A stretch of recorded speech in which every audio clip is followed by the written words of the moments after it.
The afternoon sun split through the blinds like a farmer's pitchfork, all sharp angles and golden intention. Callie Thornton hadn't expected much from her promotion party, maybe some half-melted ice cream cake and awkward shoulder pats from colleagues who still couldn't remember if she preferred Callie or Cal. Instead, she got the whole Pinecrest insurance office squeezed into Barney's Bar and Grill, the nicest place in Millridge that didn't require pantyhose. "You're fidgeting worse than a June bug on a hot skillet," whispered Deborah, her desk neighbor and closest thing to a work friend. "I invited my parents." Callie smoothed her navy blazer. "Thought it might make up for missing Thanksgiving." Lord have mercy. Callie hadn't seen her folks in 8 months. Not since that disaster of a Christmas when her sister Elaine announced her third pregnancy alongside her second divorce. Mama had cried into the sweet potato casserole. Daddy had refilled his tea glass with something definitely not tea. But now they were here. Ronald and Patricia Thornton, looking like they'd stepped out of a church potluck circa 1986. Daddy with his brushed flat hair and Mama with her good pearls, the fake ones that didn't yellow. They stood by the buffalo wing platter, smiling too tight at Callie's boss, Martin Weathers. Martin was everything her father distrusted: divorced, northern, and prone to using words like synergy without a hint of irony. Martin caught Callie's eye and waved her over with his signature two-finger point. Her stomach dropped faster than a stone in Miller's Pond. "There she is, the woman of the hour," Martin boomed, his voice carrying over the generic pop music playing through tinny speakers. "I was just telling your folks about your exceptional performance review." Callie forced a smile. The truth was, she'd worked her tail off for this promotion, staying late, skipping lunch, once even canceling a date with a perfectly decent electrician to finish a quarterly report. Of course, Mama had nearly had a conniption over that one. "He had good hands," she'd lamented over the phone. "You ain't getting any younger, Calliope Jane." "We're awful proud," Mama said, but her eyes darted around the room like she was counting exit signs. "Though we was surprised to hear about Callie's, what did you call it? Team lead position. She never was much for bossing people around. That was always Elaine's specialty." Martin laughed too loud. "Well, leadership isn't always about bossing people around, Mrs. Thornton." "Ain't that the truth?" Daddy muttered, fishing an ice cube from his Coke with a finger. The party shuffled along like a three-legged dog, awkward but determined. Callie introduced her parents to colleagues whose names suddenly evaporated from her brain. She watched Daddy eye the buffet suspiciously, poking at a stuffed mushroom like it might bite back. "I once saw him eat roadkill squirrel stew during that bad winter when I was 9, she thought absurdly. Now he's afraid of catering mushrooms. Deborah appeared at her side, champagne flute in hand. "Your daddy keeps asking folks if they're saved. Thought you should know." Callie closed her eyes. "Jesus, take the wheel." "Pretty sure that's what he's aiming for, hun." When Martin clinked his glass for attention, the room quieted like a classroom when the principal walks in. Callie found herself standing between her parents, her mother's hand clutching her wrist just a little too tight. "As y'all know, we're here to celebrate Callie Thornton's promotion to senior account manager and team lead." Martin's voice had that practiced cadence of someone who'd given too many corporate speeches. In the 3 years she's been with Pinecrest, Callie has shown exceptional dedication, growing her client portfolio by 37% and bringing in over $2 million in new business. Callie felt her face burn hotter than August asphalt. Numbers had always made sense to her, even when people didn't. Back in high school, while Elaine was collecting boyfriends and prom queen nominations, Callie had been winning math competitions that nobody but her algebra teacher cared about. "Along with this new title comes a substantial raise," Martin continued, but was cut off when Ronald Thornton suddenly rose from his seat. "Excuse me," Daddy said, his voice carrying that quiet authority that had silenced Callie and her sister throughout their childhood. "Mind if I say something?" The room went quiet as a church mouse. Even the bartender stopped mixing drinks. "My girl here," Daddy gestured to Callie with his plastic cup, ice cubes clinking like tiny warning bells. "She's always been the practical one. Good with numbers. Sensible shoes." He chuckled, and a few uncomfortable laughs rippled through the room. Callie's toes curled inside her sensible navy pumps. She suddenly remembered being 12, standing in the doorway of her parents' bedroom, listening to Daddy tell Mama how Elaine was the one with the spark, while Callie was dependable as a John Deere. "Thing is," Daddy continued, voice growing more confident with each word, "her sister Elaine's going through a real rough patch. Third baby on the way, no husband to speak of. living in that tiny apartment with the broken air conditioner. Mama nodded solemnly beside him. Poor thing had to sell her microwave last month. Now I ain't one to tell folks their business, Daddy said, though that was precisely what he was doing. But seems to me that raise you're giving Callie should really go to her sister. She deserves it more. The silence that followed felt thicker than pond scum in July. Callie couldn't breathe, couldn't blink, couldn't do anything but stand there like a fence post while her daddy suggested she hand over her hard-earned raise to Elaine, beautiful, chaotic Elaine, who'd never held a job longer than 6 months and once borrowed Callie's credit card to fund a weekend in Savannah with a bass guitarist she'd met at the county fair. And then Martin did something unexpected. He laughed. Not a polite chuckle or an awkward heh heh, but a full-bellied laugh that bent him at the waist. I'm sorry, he wheezed, straightening up and wiping at his eyes. For a second there, I thought you were suggesting Callie give her raise to someone who doesn't work here. He laughed again, shorter this time. That's a good one, Mr. Thornton. Daddy's face pinched like he'd bitten into a green persimmon. I'm serious as a heart attack, son. Family takes care of family. Martin's smile didn't falter, but something shifted in his eyes. Well, Mr. Thornton, I can assure you that Elaine's getting nothing. He put his arm around Callie's shoulders. This raise is Callie's. She earned every penny. The look on her parents' faces? Priceless. Like someone had just announced the second coming would be delayed due to budget cuts. Well, I never, Mama whispered, clutching her purse like it might float away. Deborah swooped in like a guardian angel with chicken wings and ranch. More appetizers, Mr. and Mrs. Thornton? The bacon-wrapped dates are divine. But Callie couldn't move. Martin's words echoed in her head like a church bell. She earned every penny. 5 simple words she'd waited her whole life to hear. Across the room, Jake from IT raised his glass. To Callie! Others joined in, glasses lifting, voices merging into a chorus of her name. Daddy's face had turned the color of unripe tomatoes. He muttered something to Mama, who nodded vigorously. They began gathering their things, movements stiff as starched collars. Callie should have felt mortified, should have chased after them, apologizing for something that wasn't her fault, her lifelong specialty. Instead, she raised her own glass. Thank you all, she said, voice steadier than she'd expected. To Pinecrest Insurance, where hard work actually pays off. Y'all leaving so soon? Callie asked, fake sweetness dripping from her voice like honey off a hot biscuit. Your father's not feeling well, Mama said, though Daddy looked healthy as a horse. Acid reflux, you know how he gets when he's upset? Callie nodded. Upset because my boss wouldn't let me give my raise to Elaine? Daddy's eyes finally met hers.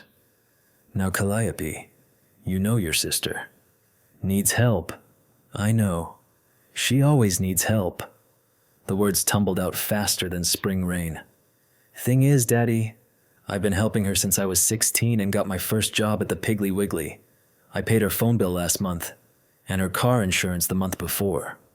That's what family does, he insisted. No, that's what I do. Elaine doesn't do that for me. Y'all don't do that for me. A memory flashed Callie at 18, scholarship letter in hand, Daddy saying they couldn't afford the dorm deposit because Elaine needed bail money. Again. Mama's face crumpled like used tissue. We've always been proud of you, Callie. You're just so capable. Capable, Callie repeated. The word felt like an insult wrapped in a compliment, same as it always had.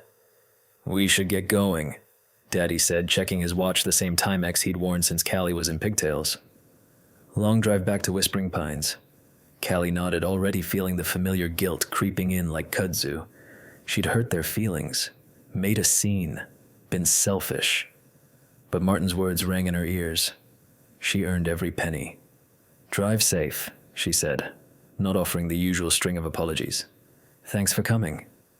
They hugged her stiff, awkward hugs that felt like obligations, and then they were gone, the door swinging shut behind them. Callie stood there feeling like she'd just survived a twister. Her legs wobbled beneath her like newborn calf legs. You okay, boss lady? Deborah appeared at her side, a fresh glass of champagne in hand. I think I just grew a backbone, Callie said, surprised at the laugh that bubbled up with the words. Feels weird. Weird good or weird bad? Weird, right? She accepted the champagne. Like finding shoes that fit perfect on the first try. Deborah clinked glasses with her. About damn time. And you? Martin asked. What do you have? The question caught her off guard like a June frost. What did she have? Good credit score, reliable Toyota, emergency fund that kept getting drained by Elaine's emergencies. I can make $1 stretch further than kudzu on a telephone pole. She smiled wryly. And I once memorized 100 digits of pi to win a graphing calculator. Martin laughed. I'm not surprised. You've got a mind like a steel trap. A mind like a steel trap. Not pretty like Elaine, not charismatic like Elaine, not special like Elaine. But then Martin added something no one had ever said before. That's why I fought so hard to get you this promotion. You see patterns others miss, solutions where others see problems. Callie blinked, feeling something unfamiliar expand in her chest pride, maybe, or possibility. Thank you, she said simply, for the opportunity and for what you said to my father. Martin waved it away. I just stated facts, though between us, I enjoyed the look on his face a little too much. Looked like he'd swallowed a hornet, didn't he? Callie grinned. Exactly like that. Callie set the phone down without calling. Instead, she walked to her closet and pulled out an old shoebox from the top shelf. Inside were reports cards, math competition certificates, college acceptance letters, job offers, paper proof of accomplishments that had been acknowledged with distracted nods and quick subject changes. Huh, she said aloud to her empty apartment. Her voice sounded strange, stronger somehow, with an unfamiliar edge. She'd spent her whole life being the Thornton safety net. The reliable daughter, the one who didn't need attention because she was so capable. All while watching Elaine soak up every spare drop of their parents' love, concern, and financial resources. What would happen if she just stopped? The thought was terrifying as a midnight swim in gator-infested waters, but also exhilarating. Her phone buzzed again. Another text from Elaine, seriously, Cal. I'm dying here. The baby's due in 3 months and I can't be without AC. You just got a big raise. Callie's thumb hovered over the keyboard. The familiar script beckoned. Apologize for not responding sooner. Explain that the raise wouldn't start until next pay period. Promise to help somehow, even if it meant eating ramen for a month. But tonight, Callie wrote a different story. I can loan you $200 if you agree to financial counseling with me. We can set up a budget and payment plan. Let me know if you're interested. The response came almost immediately. TF? Since when are there strings attached? Forget it. Callie set the phone down, her heart pounding like a jackrabbit's. She felt sick and liberated all at once, like she'd just leapt off a cliff but wasn't sure if she'd remembered her parachute. She wandered to her small balcony, leaning against the railing to look at the stars. The night was clear as spring water, the kind of Georgia evening that wrapped around you like a well-worn quilt. Somewhere in the distance, the 10:15 freight train announced itself with a mournful whistle. Her phone buzzed again.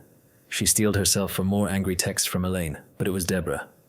You were a rock star tonight. Don't let anyone dim your light. Celebratory lunch tomorrow? A smile tugged at Callie's lips. Yes, please. Might need to process everything that happened. The cicadas sang their raspy song in the trees below. A normal night for everyone else in Millridge. A turning point for Callie Thornton. Sleep didn't come easy that night. Callie tossed like a rowboat in a storm, her mind replaying the look on her parents' faces, shock giving way to disappointment. Then to that special brand of martyrdom they'd perfected over the years. Around 3 a.m., she gave up and made chamomile tea, curling up on her second-hand couch with the Afghan her grandmother had crocheted. The same grandmother who'd once told her, "You're too smart to be so dumb about some things, Calliope Jane." Grandma Rose had been talking about a high school boyfriend at the time, but the words seemed fitting now. Callie had been too smart to see the pattern she was trapped in, always giving, never receiving, always supporting, never supported. Her phone lit up with a call, the screen reading, Mama. At 3 a.m, Callie's heart seized like an engine without oil. Had something happened? Was Daddy in the hospital? Had Elaine gone into early labor? She answered, voice thick with worry. Mama, what's wrong? I couldn't sleep. Patricia Thornton's voice sounded small and far away. I kept thinking about tonight. Callie waited, bracing for the guilt trip, the emotional manipulation as familiar as her own heartbeat. Your daddy was out of line. The words hung in the darkness like fireflies, unexpected and illuminating. What? Callie whispered, certain she'd misheard. A long sigh traveled through the phone. You were right what you said. About always helping Elaine while she never helps you. About us. Not being there for you the same way. Callie's throat tightened. Was this really happening? Or had she fallen asleep and started dreaming? Mama, no. Let me finish while I've got the courage. You were always so self-sufficient, even as a little thing. Remember how you taught yourself to tie your shoes? Found that library book and practiced for hours. Callie did remember. She'd been 4, determined not to ask for help. Elaine would have thrown the book across the room and demanded someone do it for her. Mama laughed softly. We got so used to you handling everything. We stopped offering to help. That wasn't fair. Tears pricked Callie's eyes, hot as summer asphalt. Your boss was right. You earned that raise.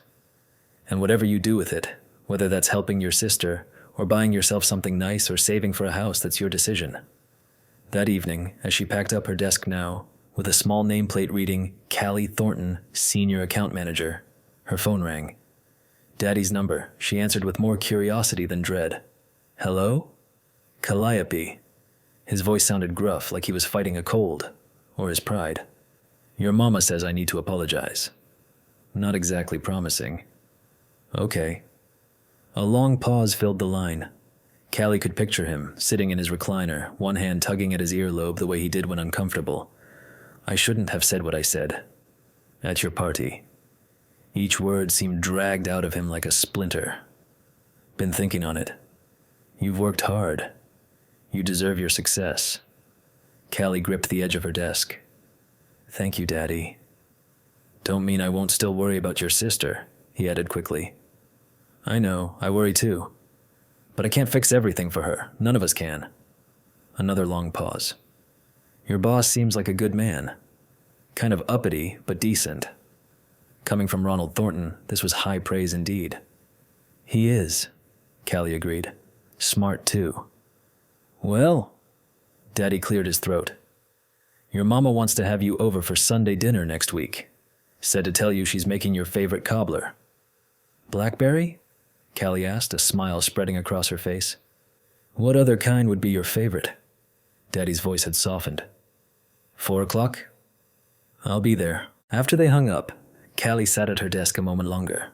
Outside her window, Millridge was settling into evening, streetlights flickering on one by one like earthbound stars. She thought about family, how it shaped you, scarred you, saved you. How the people who knew you longest weren't always the ones who saw you clearest. Martin stuck his head in her office. Still here?